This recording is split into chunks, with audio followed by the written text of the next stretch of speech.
Hi hello అందరికీ నమస్కారం. Welcome back to Roses Kolam. రోజు కొంచెం కొంచెంగా రామాయణం గురించి అయితే తెలుసుకుంటున్నాం కదండి.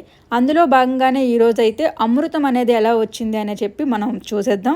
అండ్ ఇంతకుముందు కృతయుగం అనేది ఒకటి ఉండేదండి. అంటే ఇప్పుడు మనం కలియుగంలో ఉంటున్నాం కదా. ఇంతకుముందు శ్రీరాముడు త్రేతాయుగంలో, కృష్ణుడు ద్వాపర యుగంలో ఎలా ఉన్నారో అంతకంటే ముందు కృతయుగం అనే ఒకటి ఉండేదన్నమాట. సో ఆ యుగంలో కశ్యప మహర్షి అనే ఒక ఆయన ఉండేవారు. ఆయనకి ఇద్దరు భార్యలు, దితి, అదితి. సో ఇద్దరు భార్యలకి కూడా పిల్లలు ఉన్నారనమాట.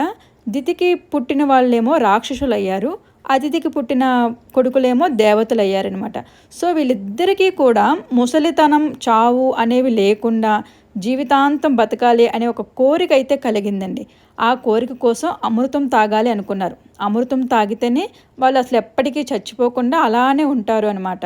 సో అయితే అమృతం ఎక్కడుంటుంది అని చెప్పి వాళ్ళు బాగా రీసెర్చ్ అయితే చేశారనమాట.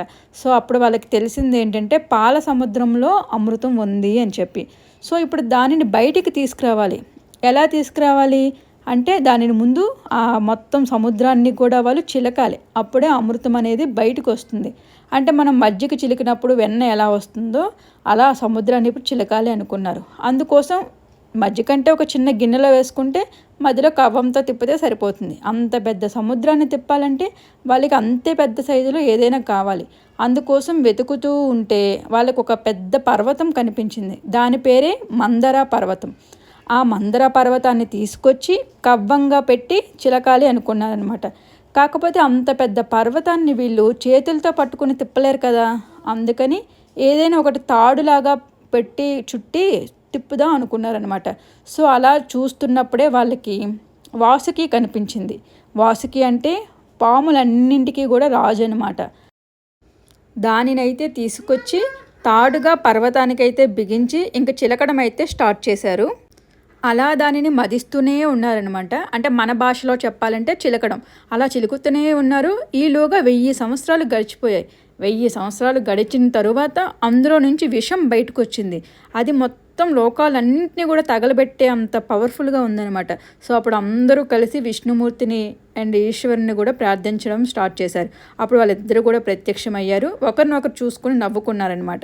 తర్వాత విష్ణుమూర్తి శంకరుని చూసి నువ్వే దేవతలు అందరిలో కల్లా శ్రేష్ఠుడివి, మొట్టమొదటి వాడివి అని చెప్పి, అంటే బోలా శంకరుడు పొగిడితే పడిపోతారు అని చెప్పి అంటారు కదా. సో అందుకని విష్ణుమూర్తి తెలివిగా శంకరుని అయితే అలా పొగిడి ఆయన చేత విషం అయితే తాగించేస్తారనమాట. సో శంకరుడు అయితే విషం తాగేసి తన కైలాసానికి వెళ్ళిపోతారు. సో అలా శివుడు వెళ్ళిపోయిన తర్వాత మళ్ళీ దేవతలు, రాక్షసులు అందరూ కలిసి మళ్ళీ కూడా సాగరాన్ని అంటే సముద్రాన్ని మళ్ళీ కూడా చిలకడం స్టార్ట్ చేస్తారు. ఇంతలో కవ్వంలాగా వాడుతున్న మందర పర్వతం అనేది పాతాళానికి జారిపోతుంది, అంటే కింద పడిపోతుంది.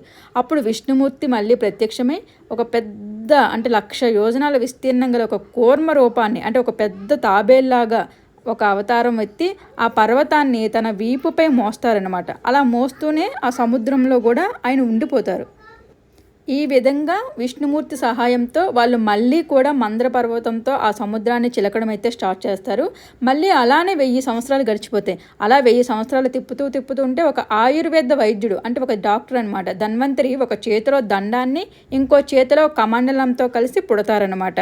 సో ఆయన తర్వాత ఒక 60 కోట్ల మంది అప్సరసులు కూడా పుడతారు. వారి సేవకి చేసే స్త్రీలు లెక్కలేనంత మంది పుడతారు. ఈ 60 మందికి సేవ చేయడానికి ఇంకొంతమంది కూడా పుడతారనమాట. సో మళ్ళీ నెక్స్ట్ వీడియోలో చూద్దాం. Thanks for watching.